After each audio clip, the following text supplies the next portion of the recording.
સમાચારમાં આગળ વાત કરીએ આપણે જૂનાગઢની તો જૂનાગઢ મહાનગરપાલિકામાં વહીવટી સ્તરે મોટો ફેરફાર કરવામાં આવ્યો છે।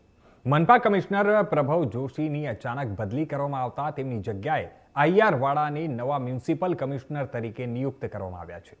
પ્રભવ જોશીનો કાર્યકાળ માત્ર 2 માસ જેટલો જ રહ્યો હોવાથી આ બદલીએ અનેક સવાલો ઊભા કર્યા છે।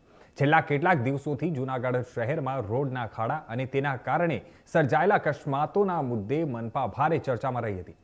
દંપતીના અકસ્માત બાદ શહેરમાં રસ્તાઓની હાલતને વ્યાપક અસંતોષ જોવા મળ્યો હતો। સૂત્રોના જણાવ્યા મુજબ કામગીરીમાં બેદરકારી દાખવનારા અધિકારીઓ સામે કમિશનર દ્વારા અપનાવવામાં આવેલી કડક વલણની પણ ચર્ચાઓ ચાલી રહી છે। જોકે સરકાર તરફથી ટ્રાન્સફર અંગે કોઈ સત્તાવાર કારણ જાહેર કરવામાં આવ્યું નથી। નવા કમિશનર તરીકે આઈઆર વાડાની નિમણૂક બાદ શહેરના રોડ રસ્તા, સફાઈ, ડ્રેનેજ અને નાગરિક સુવિધાઓ સહિતના અનેક પ્રશ્નોના ઝડપી નિરાકરણનો મોટો પડકાર તેમની સામે રહેશે।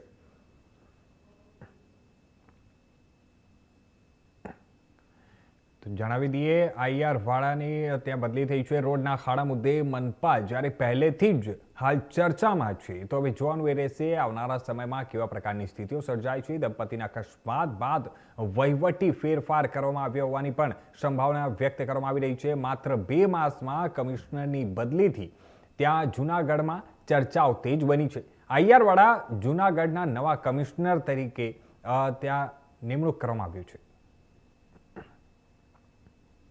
તો આ સમાચાર પર વધુ વિગતવાર વાત કરવા માટે અમારી સાથે જોડાઈ રહ્યા છે અમારા સંવાદદાતા ભાવિક જોશી ફોન લાઈનથી। ભાવિક, આપણે વાત કરીએ તો આ જે સમગ્ર મુદ્દો છે, 2 મહિનામાં જ કમિશનરની બદલી કરવામાં આવી રહી છે। સમગ્ર મુદ્દો શું છે અને શું કામ બદલી કરવામાં આવી, એના પાછળ મુખ્ય કારણ શું છે, તેને લઈને શું માહિતીઓ સામે આવી શકી છે?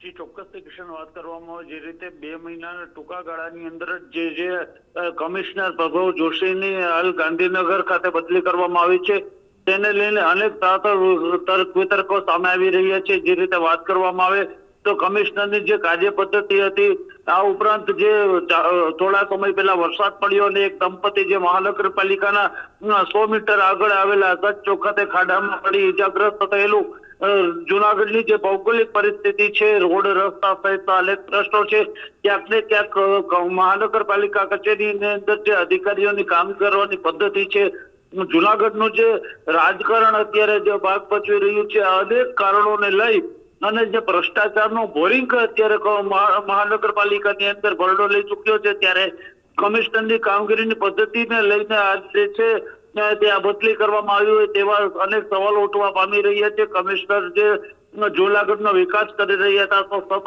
સવારથી મિટિંગો કરી અધિકારીઓ પાસેથી ફોલોઅપ લઈ રહ્યા હતા, ત્યારે જે રીતે અત્યારે બદલી કરવામાં આવી છે, ત્યારે લોકો એવું કહી રહ્યા છે કે આવા સારા અધિકારીની બદલી કરવામાં આવી છે, તેને લઈ અને આગલા દિવસોની અંદર જૂનાગઢની મહાનગરપાલિકાનો જે વિકાસ છે તેને ક્યાંક ને ક્યાંક અસર જોવા મળશે।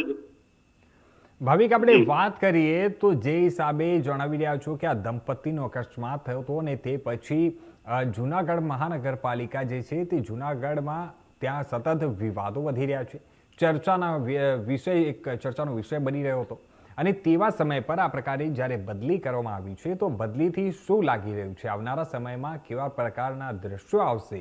શું જે સમસ્યાઓ છે તેનું નિરાકરણ થવાની શક્યતાઓ શું લાગી રહી છે? જી, ચોક્કસથી જે રીતે વાત કરવામાં આવે તો હવે જૂનાગઢની અંદર અત્યારે જે મહત્વનો પ્રશ્ન કહી શકાય તો જૂનાગઢના રોડ રસ્તા, પાણીની લાઈનના પ્રશ્નો છે। હાલ જે રેલવે સ્ટેશન પાસેથી એક ઓવરબ્રિજનું કામ ચાલી રહ્યું છે, જૂનાગઢ જે 2 ભાગમાં વહેંચાઈ જતો હોય છે, તેને હાલ જે પ્રશ્ન છે હલ કરવા માટે તેની કમિશનરની કાર્ય પદ્ધતિ છે, જૂનાગઢની ભૌગોલિક પરિસ્થિતિને ધ્યાને રાખીને ટ્રાફિકની સમસ્યાઓ છે, આવી અનેક સમસ્યાઓને લઈને હવે આ નવા જે કમિશનર આવશે તેની સામે અનેક પડકારો ઉભા થશે। હવે ચોમાસાની સિઝન ચાલુ છે, ત્યારે નવા કમિશનરની સામે જે જનરલ બોર્ડની અંદર પણ પ્રશ્નોની જડી વરસાવવામાં આવશે। એક તરફથી જે ભાજપના પદાધિકારીઓ છે તે હાલ જોવા જઈએ તો લોકોના વિકાસના કામોની વાતો કરી રહ્યા છે, પરંતુ લોકો કહી રહ્યા છે કે પદાધિકારીઓ માત્ર સૂચનો કરવાના હોય છે, કામ તો અધિકારીઓ કરવાનું હોય છે, ત્યારે અધિકારીઓ જે છે તેની પાસેથી કઈ રીતની કરવામાં આવે છે, કારણ કે જૂનાગઢના મહાનગરપાલિકાના જે અધિકારીઓ છે તેમાં અમુક અધિકારીઓ પાસે 2-3 વિભાગના પણ ચાર્જ છે, ત્યારે અધિકારીઓને કામ કરવામાં ઘણી મુશ્કેલી પડતી હોય છે, પરંતુ જે રીતે સમાચારો પ્રાપ્ત થઈ રહ્યા છે, નવા કમિશનર છે તે વિસાવદરના પ્રાંત અધિકારી પણ રહી ચૂક્યા હોવાનું સામે આવ્યું છે, ત્યારે જુનાગઢની ભૌગોલિક પરિસ્થિતિથી તેઓ વાકેફ હોવાની પણ હાલ વાત સામે આવી રહી છે, ત્યારે આવનારા કમિશનરની સામે જુનાગઢના લોકોની અનેક આશાઓ મંડાયેલી છે. ધન્યવાદ ભાવિક, અમારી સાથે જોડાવા માટે અને આ તમામ માહિતી આપવા માટે.